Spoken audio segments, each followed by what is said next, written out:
Working on a mailbox, baby. Yeah, we're working on a mailbox. We're working on a mailbox, baby. I just went, the mailman came early today, so I went to see the mailbox, and I came up with a little song for you guys. It only has a chorus right now. I apologize for that. It's literally 10 minutes old. So, hey everybody, welcome to Disorganized Play. I'm your host, Broadway Tom Lommel, as Farquaad no doubt would call me. Were he in the chat room today? I do not see him in the chat room today, although I'm guessing he will be here in no short order. So, what do we do on our fun show called Disorganized Play? Well, number one, we turn off our phone. So let's make sure that happens. Oh, I know who that is. That's not my wife. How about that? So what do we do? On Tuesdays, I tell you what I'm going to play. On Wednesdays, I go off and play it. You don't get to see that. No. And then Thursdays, I come back and tell you what happened. What happened?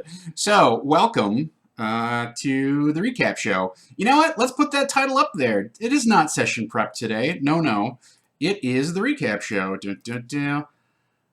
I just had a little shot of caffeine. Can you tell? Great. Okay. So, yes, thank you, Selden Archaeus, for filling in for the esteemed Farquaad, because they are not here right now. Very good. So we're going to recap the session. We are going to talk about following the dice or not. Let's find out what that means a little bit later on. And I will take your Q&A. So if you have questions, I think I'm going to probably blow through these topics in relatively short order. So I always say that, and then it takes longer than I think. But I think, how do you feel about this interrogation light thing? This is the second time I'm trying this, and it is a little bit, like being tied up in some foreign country and asked to divulge the general's plans. So, Braid doesn't usually join us this early in the afternoon. I think Braid is on Central Time. I don't think Braid's off of work yet. So I don't know what Farquaad's excuse is, but yeah, a lot of our regulars are gone in the chat. So that's all right. You know what? You guys are our new regulars. Welcome to it. It's all good. We've got room for everybody here at Saving Throw Show. So welcome everybody. Here's what happened last time. Let's get into the recap, right? So we are playing Storm King's Thunder. We are, I would say, a third of the way through, something like that. We went from chapter 3, where they sort of wander about the land and then eventually meet up with Harshnag, and we did a side quest. In my game, they met Harshnag much earlier in chapter 1, and he had been taken prisoner and was being held for ransom, which was not being paid for whatever reason, and the party rescued him, but he did not have any of his equipment. And his big thing was like, oh, guys, I had this magical axe. Have you seen it? Was it here? Did you find it? Did you hit? And ultimately, it turns out that the axe had been sold in Citadel Felbar and then bought by Duke Zalto in the Iron Slag Forge, right? So we did actually a little side quest. Fast forward to chapter 8, and that's where we left off. So the party had cleared the Yak Folk village, gone off, played an expedition, decided to come back about 12 days later and attempt to infiltrate the Fire Giant Forge, and then also kill Duke Zalto, right? So they want to get the axe back, and they want to kill Duke Zalto. The King Morin and Queen Tifmel? Boy, I'm not great with names. I mean, they're not super major NPCs, but the King and Queen of Citadel Felbar had requested, we've got all this Fire Giant activity going on, and it's really threatening the peace of the surrounding area. If you can kill Duke Zolto, that will probably put an end to it. So bring his head back, and we will reward you with a small keep. Not bad treasure. So they had added incentive to go after Duke Zolto. We'll see how that plays out shortly. So I had spent some time this past week goading the players on our private Facebook group to at least discuss the beginnings of a plan. How do you expect to infiltrate, or how do you want to approach the Fire Giant Forge? Like, the party was 7th level, so they're kind of under-leveled for a complex filled with fire giants, right? Like, those guys they're tough. Admittedly, they have a frost giant badass with them, right? So that evens things out.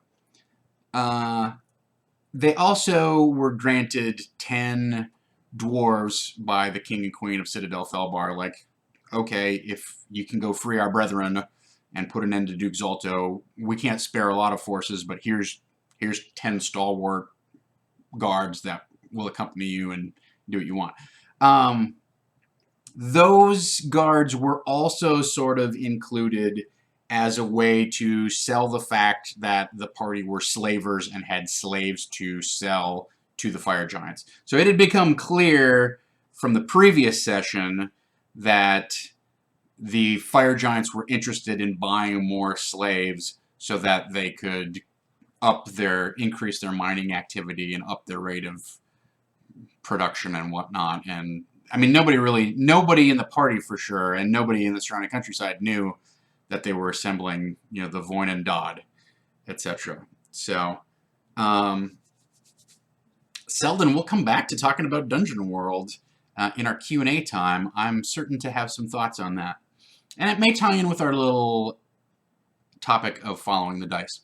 So, they decided to, over the course of, you know, through some judicious goading on Facebook and then discussion and whatnot, decided to pose as slavers.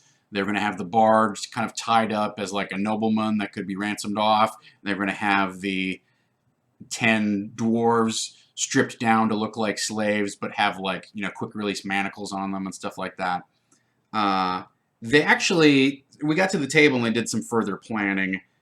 We were down 2 players last night, which was not ideal. One of the players who was missing has the giant slaying axe that you can get in the earlier part of the Adventurer. So, you know, his presence was desperately missed. And the other guy plays a sorcerer, although he's got a lot of fire spells. So, you know, against fire giants, it doesn't do a whole lot. But we're down 2 players, so we're 4 instead of 6. So I added in some dwarves. They did some more planning, and they just got access to 4th level spells. The spellcasters did, right? So that's interesting.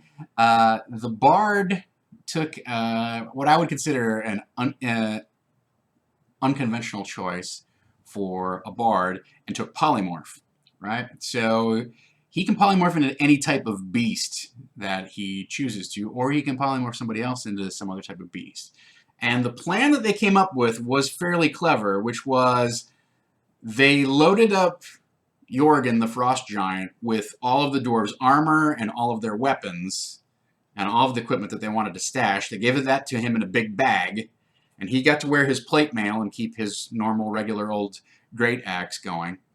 And they polymorphed Jorgen into a spider so that he could sit on the drow mages. You know, the monk, the half-elf monk who's half drow, was going to pretend to be full drow, and then he's going to have this little spider crawling around on him, and then at an opportune moment, Jorgen can pop off, they dispel the polymorph, boom, the Frost Giant appears, throws down the bag of weaponry, the dwarves grab their weapons and start to go to town on whoever, you know, they want to dump this ambush on, right?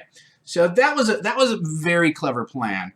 I had also seeded them with a bunch of names of NPCs that they could kind of name check to make their story a little more believable, right? So I mentioned that Brimskarda, the Duke's wife, is actually the one who's in charge of, vetting the slaves and buying slaves from people. I mentioned that there was this drow mage who had apparently paid a visit to Duke Zalto and had probably acquired an iron flask that was used to capture extra-dimensional creatures for whatever reason, although he didn't appear to be involved in the slave trade. Like, I chummed some details out there for them to latch onto. They go execute this plan. They get to the top of the Akfolk village. I decide 12 days have gone by, so there's only one fire giant on duty. This complex is no longer on high alert, right? They just figure, well, somebody had a vendetta against the Yak folk, decided to screw those guys over. One of our guys got in the middle of it. Oh, well, bloodshed. We're going to post a guard and then not worry about it. So they posted a guard who was pretty bored. The monk, unfortunately, doesn't use any of the information that I dropped in the Facebook group. He doesn't mention the drow mage. He doesn't mention Brimskarda, any of that kind of stuff. And then he rolls poorly for his... I'm like, you need to make it like a deception check in order to convince this guy that you're a legit slaver. Because they get up to the top of the Akfolk village, and the fire giant just like looks over the doors and is like, who are you and what do you want? Oh, I'm here to sell slaves. Let me in, young, and he kind of starts trying to bully the fire giant around, which the fire giant really isn't having much of. And he rolls poorly on his deception check, and so the guard is like, I don't know. So he then kind of catches up with some of this information, makes a couple more deception persuasion checks, and the guard is like, the monk says, I don't want to talk to you anyhow. Just bring me to the person who's in charge of buying slaves. Even though he knew who that person was, he didn't name check them again, right? So, all right, whatever. So he did roll better. The fire giant still rolled good against him. So the fire giant decides, all right, I will go summon the mistress to vet your slaves. Come in. Make yourself at home in this tent here. The Yak folk aren't using it anymore. If you need to warm up, build a fire, what have you, wait here. I will be back in an hour. And he closes these two giant doors behind him and latches them shut and takes the elevator down into the complex. Well, it takes him, it's going to take him 15 minutes to get down there. Probably another 10 minutes or so to fiddle around and get her to come back. And then another 15 minutes to come back up. So, yeah, it's an hour, right? So, that's... the problematic part of that is polymorph only lasts an hour. So their whole plan kind of goes to crap. So instead they set up an ambush. So Jorgen comes out of his polymorph state. He hands all of the equipment off to the dwarves. They get all the dwarves geared up, put their armor on, get their weapons out, hide them in the tent, etc., etc., etc., and then they wait for the fire giant to come back with whoever he's going to come back with. So I decided, this plan, as I talked about on Tuesday, let's try and make this successful. But their die rolls definitely did not help them. And the fighter rogue sort of posts up right next to the doors. And as soon as so the fire giant comes out, and the Brimskarda, the Duchess, comes out, and a salamander, the fiery elemental snake dude, comes out with them, and they come rolling out, and the fighter rogue decides, I'm just going to sort of surreptitiously drink a potion. And I'm like, all right, make a deception check if that's what you're going to do. Well, the fire giant sees through that and doesn't like that. And then they made kind of I don't remember what it was. They made some sort of crappy move about, why don't you go get the prisoners? And they didn't make a good deception check on that either. Like, the whole scenario is built around them conning their way into this thing.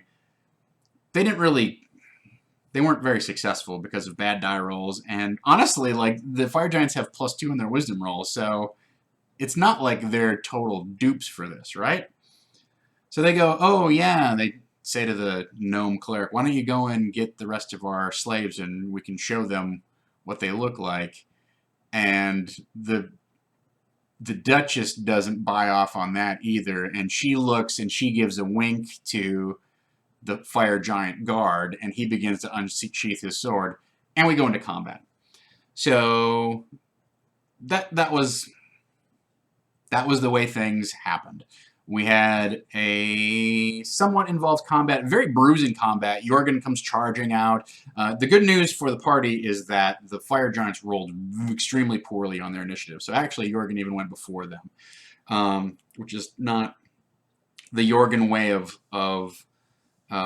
doing things, but that's the way it worked out, especially because I had 10 dwarves in the mix to make attacks and whatnot. I was like, let's do all of the friendly NPCs all at one time. I don't want to start carving up the combat into that many different segments. It's just too much. So the good news is the fire giants rolled bad initiative. The fighter rogue runs over to the big set of double doors and then slams an immovable rod in front of it so that they can't open up anymore. So that was good, and then it was a battle of, trying to get those 3 fairly powerful monsters knocked down and taken out. At the end of the combat, Jorgen took like over 100 hit points of damage. I can't remember. The monk ended up pretty bruised and bloodied up. So they knock Brimskarda out. They don't kill her. They incapacitate her. And then they decide to take an hour-long short rest. They're like, we're too low on resources, and Jorgen is too bruised up to avoid taking a short rest. And I was like, okay, guys, like, you have the element of surprise on your side, right? There's not. You didn't con your way deep into the complex like you wanted, but you did. You've pulled 3 of them out, and you could maybe use her as a bargaining chip or whatever. But you could push on this if you wanted to. Although they were out of some like channel divinities and things like that. Ultimately, they decided not to. So I'm like, all right, well, 45 minutes into your short rest, you hear ka-kung, ka-kung, and then you hear ka-kung, ka-kung, and the 2 giant iron doors don't budge because there's an immovable rod in front of it. And then you don't hear anything else. So your hour rest finishes up. What are you going to do? So it's clear that the giants were on to, something was going on, right? They had now been officially alerted. They interrogate Brimskarda. She tells them, look, my husband will give you whatever you want in exchange for my safe passage for, my life. He may be evil, but he's a man of his word, and I will place my life upon that statement. If you want to cut a deal, let's go down there and cut a deal. And they're like, well, what if we cut a deal with you? And she's like, I'm not cutting a deal with you because I'm being held hostage here, and any deal that I would make would not be, I have no leverage, so I'm not cutting a deal with you. If you want to cut a deal, go see my husband. He's the one with the power and the leverage to cut a deal. If you want something from him, go get something from him. If you want to kill me, just get it over with and kill me. So that was the extent, mostly of what they got out of Brimskarda. So they're like, okay, well, let's tie her up and take her down to see the Duke. They open up the doors. There's 4 fire giants standing there next to the elevator with their great swords at the ready. And Brimskarda says, stand down, we're going down to see the Duke. And they stand down, and the whole party and their entourage of 10 dwarves shuffles onto this enormous elevator. They go down into the heart of Ironslag. And conveniently enough, when you take the elevator in Ironslag, it dumps you out right into the forge right next to Duke Zalto. Well, he'd already been on alert, so he's there with 4 more fire giants. Let's make a deal. Now, he's standing inside the forge room. They're standing inside the elevator room. And they cut a deal, and he's got Jorgen's axe hanging from his belt. Whatever. That's fine. And so they make a deal. We will trade you Brimskarda for Jorgen's axe and safe passage out of this facility. And that's decent enough wording for it. That's fine. That works, right? And he agrees to this, and they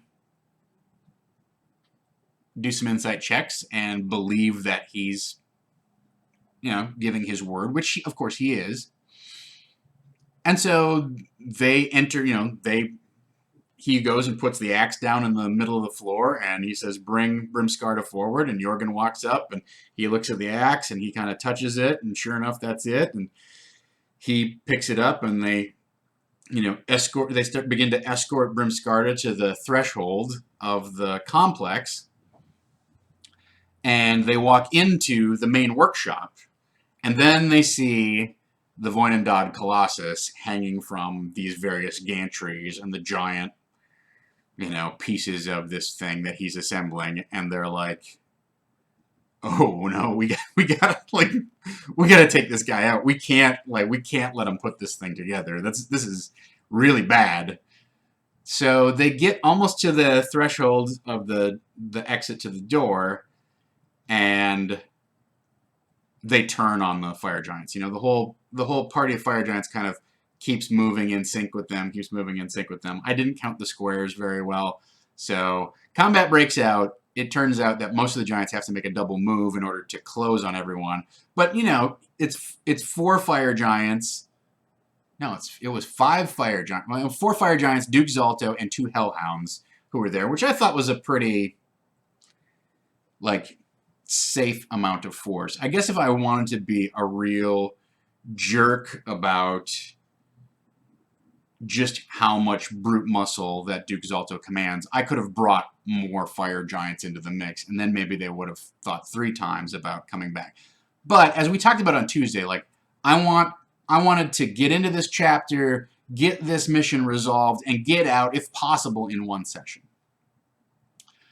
I didn't necessarily expect them to start a fight with Zalto and his forces. And they could have satisfied most of their mission conditions apart from bringing the head of Zalto back. But the main thing they want to do is get the axe, like Jorgen wanted his axe. So they could have done that and just left, and then either dispatched somebody or given a heads up to the Harpers or the Black Network or whoever that this was going on, and hey guys, send a strike force or what have you, right? They didn't have to take out Zalto. They decided to, and then immediately began to regret it, because first round of combat goes horribly. They rolled garbage damage. I think they did. So here was the fatal flaw in their plan. There's Zalto, there's 4 fire giants around him and 2 hellhounds. There's 1 fire giant who's closer to them than maybe, it's sort of an arc, right? It's sort of an arc, and this guy's closer to them than anybody else. They decided to tank on that dude. I think the idea was, oh, he's one of the minions. He'll be easier to take down. Let's tank on him. Let's take the minions out, and then we'll take Zalto out. That works in video games. It does not work in Dungeons and Dragons. If you ignore the boss and wipe out the minions, unless the minions are super wimpy, the boss is gonna smosh you, right? I can see it both ways, but here's the thing. When the minions are fire giants, the amount of squish between the boss and the minions is 60 hit points. So if you have to do 170 hit points of damage just to take one of the minions out, you might as well do that 170 to the boss, and then hopefully 1 round later you can take the dude out by doing another 50, right? But they decided to focus fire on one of the guys that didn't matter. Jorgen was like, screw this, I'm going after Zalto. Zalto and Jorgen went head to head, which was epic. That was the way the combat should have gone. It was not inappropriate for the 2 of them to tank on each other. Jorgen had some misses, but so did Zalto. It worked out. But everybody's getting down to low hit points. The Bard starts casting these spells, which are not working. He's got a lot of fire spells, etc., etc., etc. he did do one, I sort of had a moment where we had to kind of like creatively modify what was going on. Because he's got Fireball, and Fireball is completely ineffective against everything on the battlefield. He's like, I want to shoot a Fireball into the ceiling and cause a cave-in that's going to, hit these guys. And I'm like, this place is, it's the inside of a forge. It's used to heat. The impact of a Fireball is not going to do anything. But you've got these buckets of ore going around overhead. If you Fireball those, you can cause them to fall down and do some damage.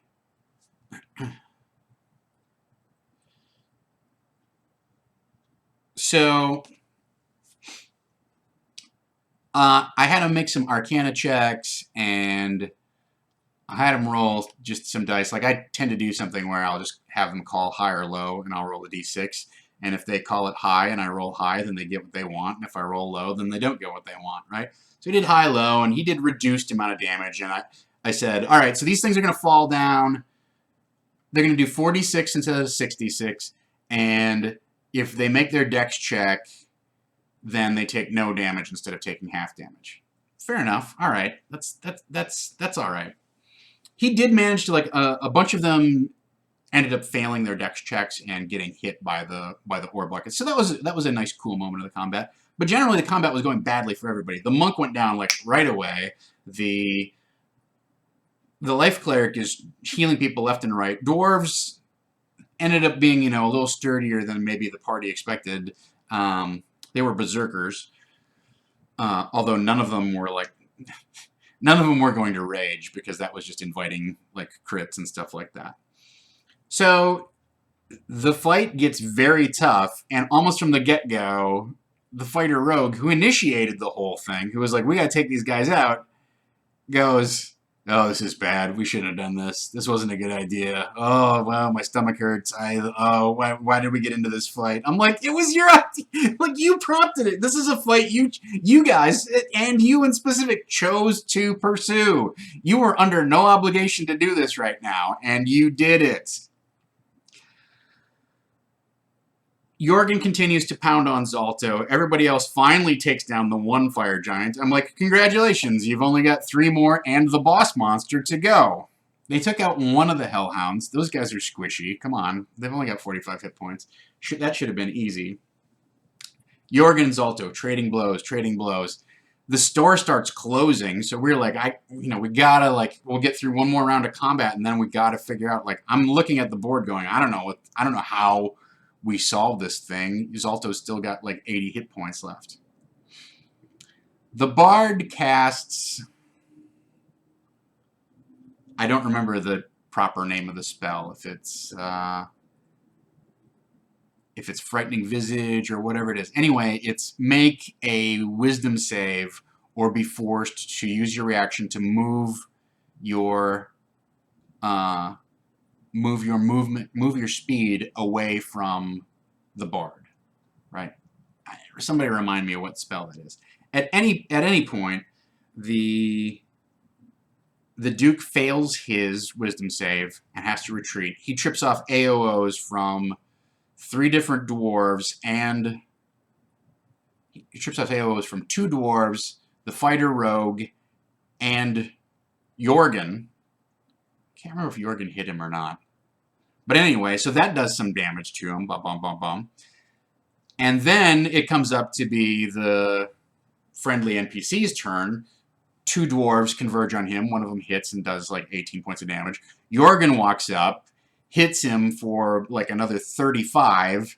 He's got 15 left or something like that. And I'm like, this all comes down to whether Jorgen hits this guy or not. And sure enough, he rolled a 12 or a 14, which was good enough to hit Zalto, and hammers a crushing blow home with Gert's great axe and takes out Zalto. Boom. Beheads him. End of combat. He yells to the rest of the fire giants, by virtue of giant honor, I hereby have defeated your leader in single-handed combat, and I announce myself as the new leader of your enclave or whatever. And that was the end of the session. It was a nail biter.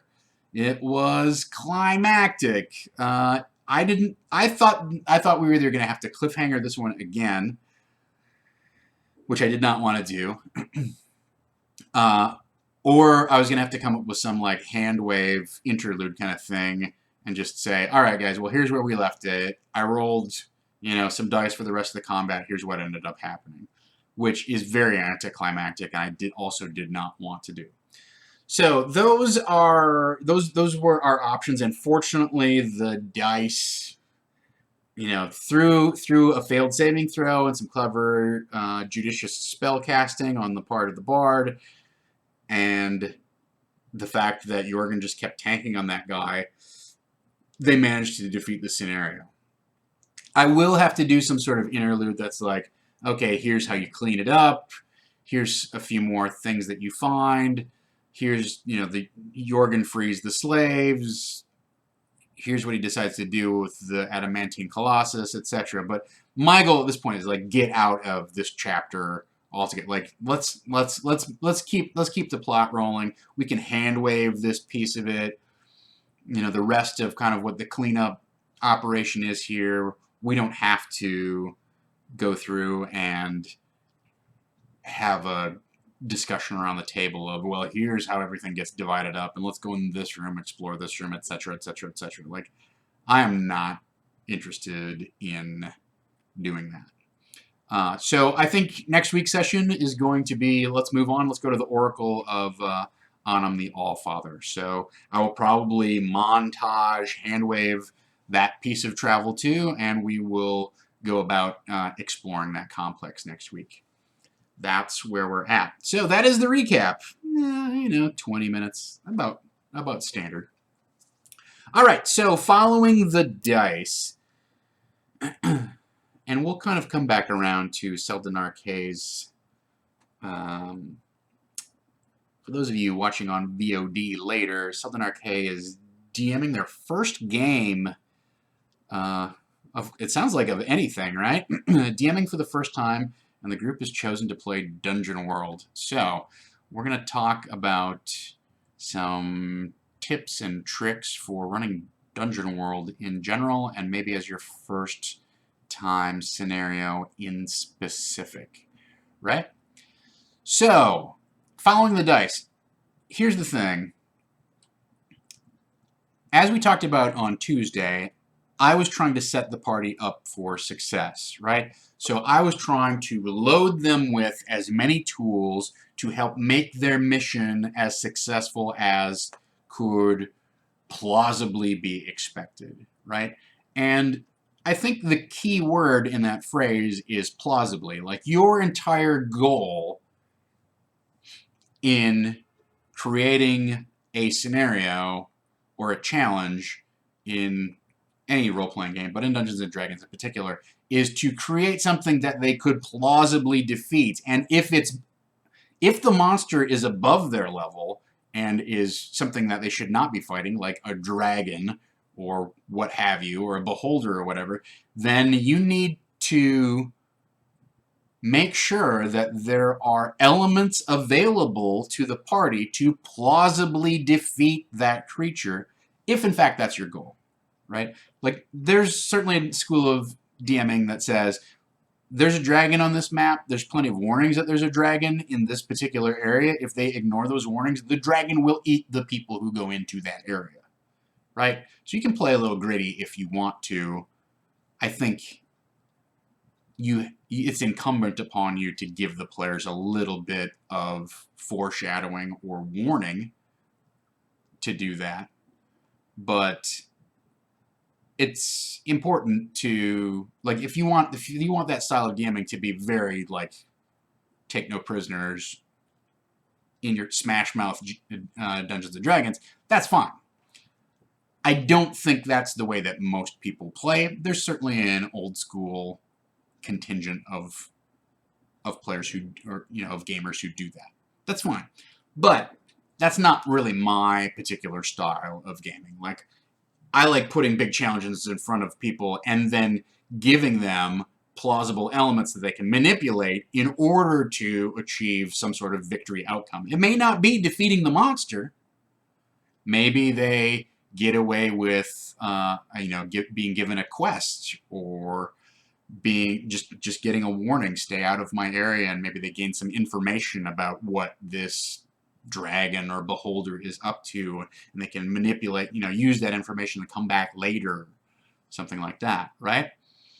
That's possible, but there's a variety of victory conditions, is my point. But the crux of it is you want the players to find it plausible that what they did earned them their success. Because if they don't believe that they earned their success, the game has literally fallen apart. You have broken the fundamental social contract of Dungeons and Dragons, which is, I will put a challenge before you, and you, through rules knowledge, your character abilities, and manipulation of the dice, or just plain, intervention of the dice, will defeat that challenge.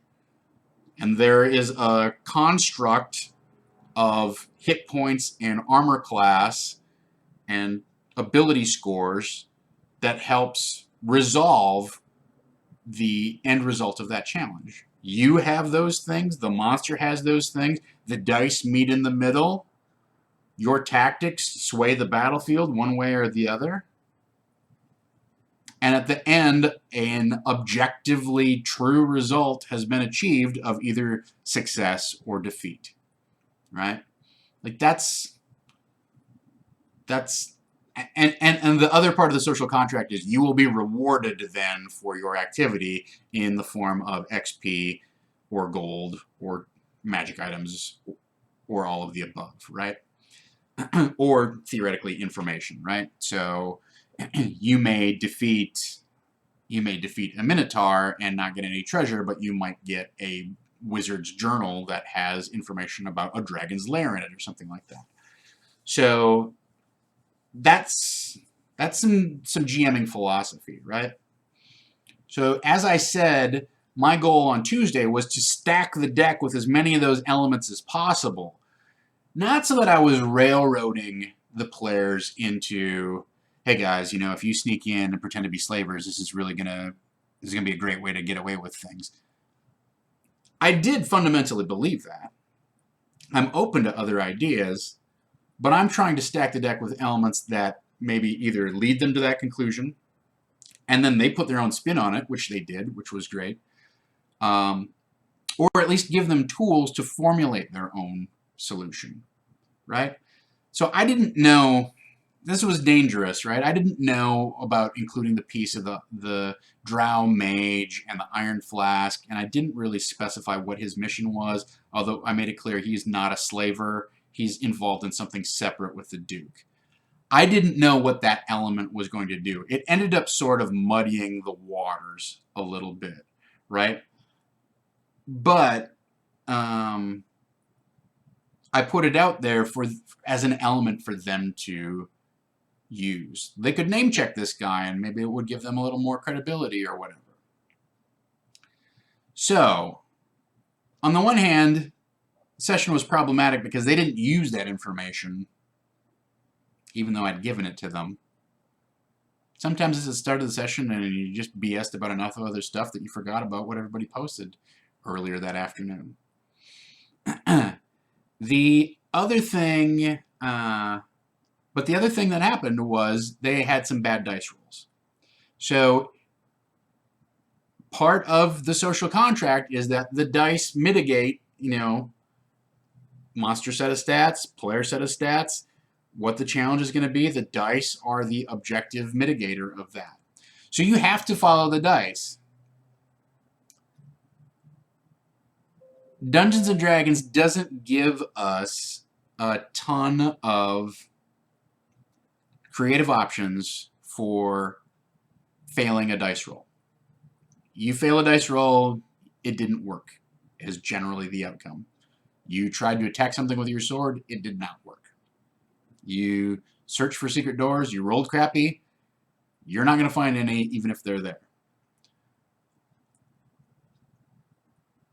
You know, I've talked about that before. We'll talk about it more in a minute.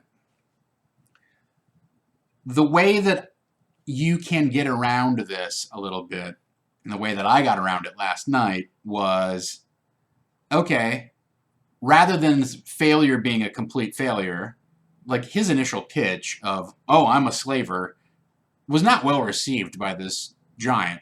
But instead of moving that guy immediately to hostile, I start with the idea, okay, he's bored. Now he's suspicious. Then he said something that made sense. And he's like, well, now I'm equivocating. And then he said a third thing that persuaded the giant. And he's like, okay, I'm going to do this, but I'm not going to do it on your terms. I'm going to do it on my terms. You want me to take you down to Iron Slag? I'm not stupid. I'm not going to do that. I'll bring her up here. Now, that's also kind of a stupid thing, right? But it also kind of screwed their plan of having Jorgen polymorph, da-da-da-da-da. I didn't intentionally screw that plan either, but that was the downside, the consequence to not pulling off your con exactly as you planned was it's going to take longer. You thought you're going to be able to go right down there? No. No, you got to wait an hour. You sit here and cool your heels. Why are you in a hurry? Tell me that. So, I may scream Ever-Burning Lanthorn of Nidox later. Let me finish up my little thought here on following the dice. So, that is your challenge as a dungeon master, is to thread the needle of moving the story along despite failures that happen. So you have to follow the dice. The building's shaking a little bit. That's weird. All right. Anyway, maybe we're having one of our earthquakes, which we have not had in probably 2 years. At any rate, so my point being, you need to find a way to advance the story even when failures on the dice tell you the player did not successfully achieve their action. So I almost named this topic "Don't Follow the Dice," right? I almost said, even though these dice show that the fire giant is onto that guy, it does not have to be, as I said earlier, a catastrophic. It does not have to be a binary result, a catastrophic failure, or you don't necessarily have catastrophic failure and catastrophic success. But what you don't have is a lot of gray area in between. There's success, nat 20, there's failure, and there's critical fail, right? It gives you 4 shades of outcome, and there's no hint or indication on either end of what one means more than the other. If you nat 20 a deception check, it's up to you as the DM to arbitrate what that means. If you nat 1 a persuasion check, it's up to you as the DM to arbitrate what that means. So use the dice as a way to negotiate your plot, but don't let them dictate the plot, right? All right, that's what I I think that's my point with following the dice. So we got about 15 minutes left, and I want to talk a little bit about Seldon Arcae's challenge here, because we talked about it on Tuesday. I didn't have a great answer, and I'm not sure that I still do. But Seldom Arcae is going to, let's just scroll back through a lot of talk about pizza, you guys. Apparently, my recap was not as riveting as I expected. So, it's a lot of scrolling back here. All right, so running some Dungeon World with a couple of players, streaming online. Where is this question? Gonna do, okay, ended up going with Dungeon World as the players felt more comfortable with that than 5e. We're going to do our first session tonight before Garav has time for games tonight on saving throw. All right. So if you have like specific question about running the game that you want answered, feel free to chime in, but I'm going to brainstorm a little bit here on prepping and running Dungeon World, but specifically like as your first time experience, like through that lens, your first time DMing, because other than running some kind of abstract improv storytelling sessions, Selden RK says they're not really, they haven't really done any DMing, right? So, to follow up on this following the dice type of thing, one of the things that I love about the Apocalypse World engine in general is that it does give you ideas for various die results, right? So they fall into basically 3 broad categories, which is you attempt something and you are successful at it. You attempt something and are successful, but it comes at a cost. And then finally, you fail at whatever you're attempting, something bad happens, and you get an experience point. There's a couple things you need to notice about that. No matter what happens on every single die result, you receive a positive benefit. Even if the horrible thing that happens is that you get XP, you still get XP for that.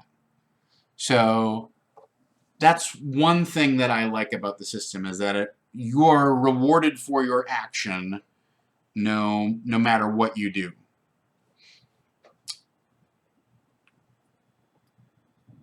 The other thing that I like about that is that the DM generally doesn't have to keep track of as much logistical paperwork.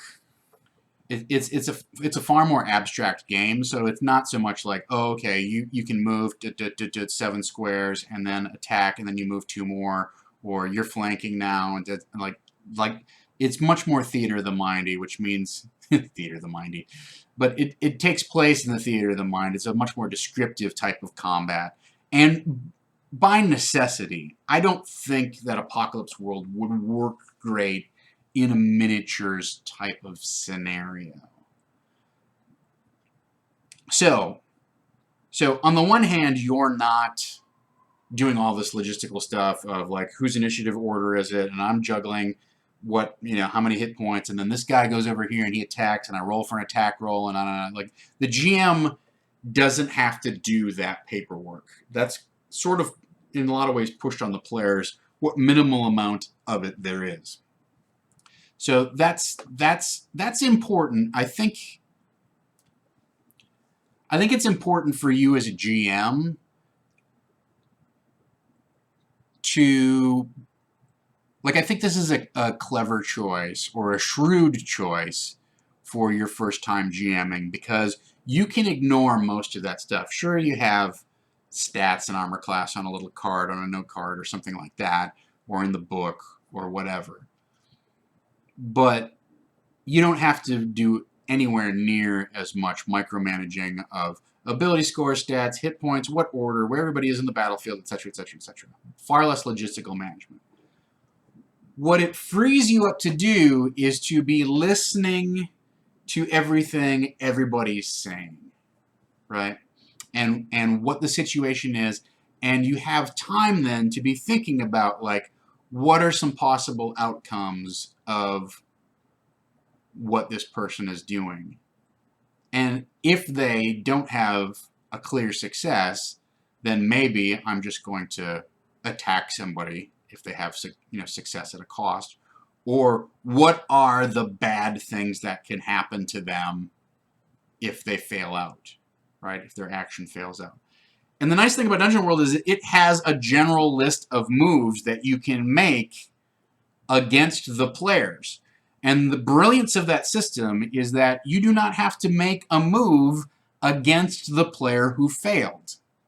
And I find that is like extremely engaging when the fighter goes, I'm going to, swing my sword at the hobgoblin marshal and take him down, and he rolls a 7, or I'm sorry, he rolls like a 4 and fails out, and I go, oh, okay. Well, you don't connect with the hobgoblin marshal. Your sword goes, bangs against his shield, clang, and does not do any damage. However, the hobgoblin shaman turns from his cauldron of brewing ingredients and lifts a skull up out of the bubbling mixture and throws it at the wizard. And there's and bolts of green necrotic energy wrap around the wizard and begin jolting him. Like, that's cool. That's that is engaging for everybody, because all of a sudden it's always your turn, right? So if I were going to be GMing Dungeon World for the first time, and unfortunately Seldon RK, I in 10 minutes I leave where I'm sitting now and I have to drive over to Geek and Sundry so that I can do the Bearded Men show. So I don't have time to review your notes before you start. But it's a shrewd choice of system. Dungeon World has a set of moves and suggestions built into it that you want to just keep looking at. And keep in mind, some of those moves are not necessarily do damage to somebody, okay? Because that's not always what it's all about. Some of them are foreshadow an event or raise the stakes, okay? And that is terrific. Like, now we can go into a hardcore storytelling mode where, I've had situations where the players fail out on something and they don't take any damage, but they look and they see that as the trio of priests begins circling the black obelisk, it begins to glow and hum with an eerie purple light. And, horrible clouds of lightning begin to swirl in a spiraling pattern above the obelisk. Well, the stakes just got raised. They know that something bad's going to happen. They didn't take damage. They don't have to. I'm raising the stakes on the players and on the situation, not on their health and hit points. So keep that in mind, right? And yeah, using failures on other players is a big one. I can make a move against anybody at the table. The other thing that I would suggest, and this is a trick shamelessly stolen from John Harper and Danger Patrol. You might consider, if you're struggling with making moves, you might consider crowdsourcing alternative failures, right? So in Danger Patrol, what you do is you form a dice pool of I'm going to fire my harpoon gun and swing across the chasm and kick the cyber monkey in the chest and knock him backwards away from the nuclear warhead. Great, so you form your little dice pool, however Danger Patrol does it. I'm not going to go into that. But when you're done, you go around and say to everyone at the table, okay, what's dangerous about what Tom's doing? Let's see. Well, he's swinging across a chasm and he's using his harpoon gun. It could be the cliff face that he launches it into is not particularly stable, and he could either pull, the harpoon could pull loose and he'd fall into the chasm, or he could, pull a bunch of rocks loose and cause some sort of rock slide. Okay, that's one thing. And then you put a die out there of danger. What else is dangerous about what he's doing? Well, he's trying to slam into the awaiting arms of a cybernetic gorilla. That gorilla may anticipate this move, grab him, and rip a leg off. Yeah, okay, that's dangerous. And you give him another die of danger out there. What else is dangerous? Well, he's also swinging into nuclear warhead, which is probably highly unstable and hasn't been well maintained ever since the global apocalypse. So there's a chance that he could slam into that thing, cause it to short circuit, and create a nuclear explosion. Nuclear explosion is always a good answer whenever somebody asks you what's dangerous about what this character is doing in Danger Patrol. So that's another die. But what that does is it increases the pool of results, but it also crowdfunds the idea. And then when the results come up, you don't have to do specifically what those suggestions were, but you can spin off of them, you can modify them, or you can say, you're exactly right. That cyber ape saw him coming all the way across the chasm. He swings up, and the cyber ape goes wonk, and flattens him onto the ground. Now, I don't know how exactly you might modify that for Dungeon World. You might somehow build a pool of like player XP that they could use to maybe like spend a point of XP and negate a point of damage or something like that, or like a suggestion pool, like a pool of suggestion points, and you could use those to spend down maybe like actual physical damage. I would not use those points as regular XP, and I would not use those points to boost or to do rerolls, because I don't like rerolls in Dungeon World. The point of Dungeon World is you roll the dice and something, even if something bad happens, you get a reward and something interesting happens, right? So keep that in mind. But there's an opportunity there for you to kind of like have a group kind of check in on what do you guys think is dangerous is going on here or whatever. I haven't worked out the mechanics of that, but that's just something off the top of my head. The other advice I would give you in terms of running Dungeon World is, and I never, when I read the book, I was like, what kind of garbage is this? But they say in the very first session, don't plan anything, right? Just let the game evolve and let the fronts present themselves as they arise. And the fronts being like the major themes of opposition and threat and obstacle that are going to then begin to weave themselves into the campaign, right? I always thought, well, that's kind of garbage. That's kind of BS. Having run it a few times, I can tell you that is a very legitimate way to go, and it's definitely a very rewarding way to go.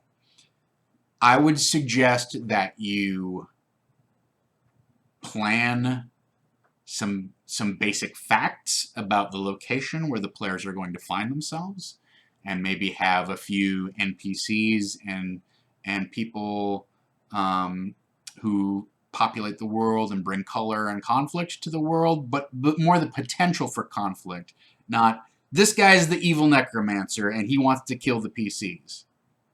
But you can have a thing, this fellow is meddling with dark forces and is trying to keep it quiet, right? So that's the thing is, one of the great tools that's built into Dungeon World is the bonds. So when you go with your players and ask, okay, so you fill out the bonds between them, then get some more details. Okay, well, you guys are running a scam together. What's this scam? Oh, it turns out that we're, selling garbage deeds to silver mines that have gone defunct, and we're making a healthy profit off of these things, and we're planting silver in them when there's actually no silver actually to be found or whatever, right? So then okay, well, now I've got something to grab onto. So something that's going to happen in the game world is some patsy is going to show up and say, oh, I'd like to look at one of these mines. Then they go into the mine and they find out, oh, this one actually does have silver in it, or this one is haunted, or whatever it is. So it is definitely a case, more than, as I talked about earlier, of following the dice, where you follow the results, and the dice will present opportunities for trouble to you, or opportunities for raising the stakes. Pursue them, and let the players respond to that, and then respond to the players. You don't have to prep a lot, is kind of the short version of this particular story, is have a feel for what the locale is, and maybe some ideas of the people and creatures who are in that locale, maybe have an idea of how the economy works. Is this a place that's down on its luck? Is it prospering? Is it old money? Is it new money?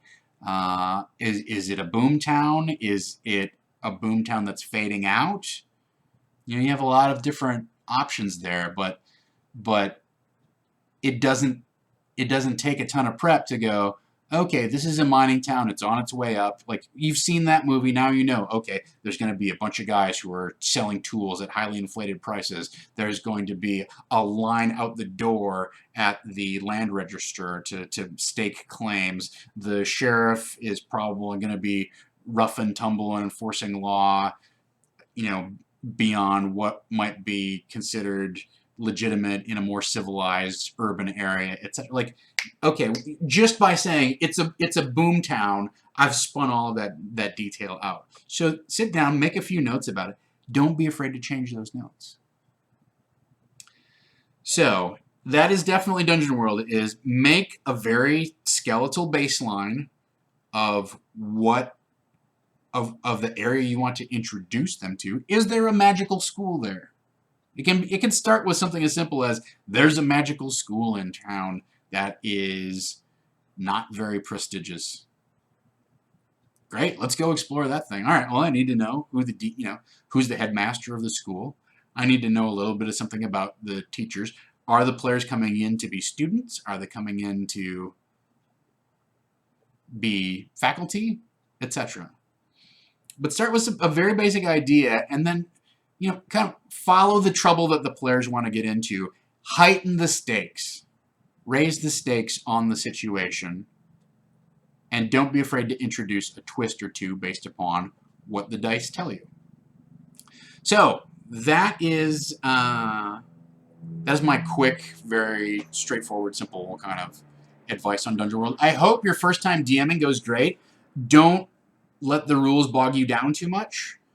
Nobody wants to spend a whole bunch of time watching somebody question their things or whatever. If there's somebody in the group who knows the rules a little bit better, defer to them. How does that work again exactly? You want to make a climb? You want to make you want to jump across this chasm? Does anybody know? All right. Tell you what, if you roll a 12 or higher, you make it. In Dungeon World, obviously, you don't want to roll. You want to set those kind of limits. But like in D&D, you're like, okay. Don't be afraid to wing it. Dungeon World is good at winging it. The advice is on a very high level. Make it specific. All right, so that is our recap session for today. That's our time for today. I want to thank you all for joining me. Let's take a look at the rest of the week. So that was Disorganized Play. Tonight, Gaurav has time for games, video games with Gaurav Galati, our very own Double XG here in the chat. Please tune in. I think he said earlier he was going to play some Overwatch, maybe some Hearthstone. Those are two favorites. I'm considering picking up Overwatch, but I'm not sure I want to get sucked back into the video game vortex. Today, in an hour and a half, in 90 minutes at 4:30, I will be sitting in with Geek and Sundry and doing Bearded Men West. We'll be doing our improvised D&D game. I will be DMing that, so I hope you join me in 87 minutes for that. We'll be live over on the G and the S Nerd Times, which is fun. Tomorrow night, Call of Cthulhu Black Bag Vikings. This is session 2, and I believe we had somebody had to take the week off. I'm trying to remember. We've got a special guest sitting in, a guest player sitting in. I don't remember exactly who it is. And oh, by the way, if you have not backed Wes Otis's Kickstarter, Wes Otis being the DM of Call of Cthulhu Black Bag, he has a Kickstarter running. Plate Mail Games is his company. He does ambient background tracks for your role-playing session. They're 10-minute loops that you can put on, and you'll never tell when they start or when they end. So if you have half an hour in the town and you want some nice background, ambiance for that, you can do that. He's got a whole set of tracks for Numenera. He's got 150 tracks queued up, and the Kickstarter is funded and underway. So I encourage you to jump in at whatever level you find appropriate. He's got different pledges for different packs. That's coolly. Saturday is Masks, hosted by Mr. Stephen Pope. 5 o'clock. I believe we're having Phoenix Dawn Command, but I'm not sure that this calendar is 100% updated. We might have moved that because I'm not sure that Sax can do that Saturday night. Sunday, however, at 2 o'clock is Maximum Miniatures with Iron Tusk. Jump on in there, get some great tips and tricks for doing a kick-ass job of painting your miniatures. Really, you can't go wrong with tuning in. It's also just a very relaxing way to spend your Sunday afternoon. And there's no football this week, so why not just tune in? If that doesn't interest you, please go back, watch the recaps of all of our shows. We had the Lost Brigade last night and whatnot. In any rate, until next time, let's dungeon. Yeah! 2 for 2? Or was it 3 for 3? I don't really remember.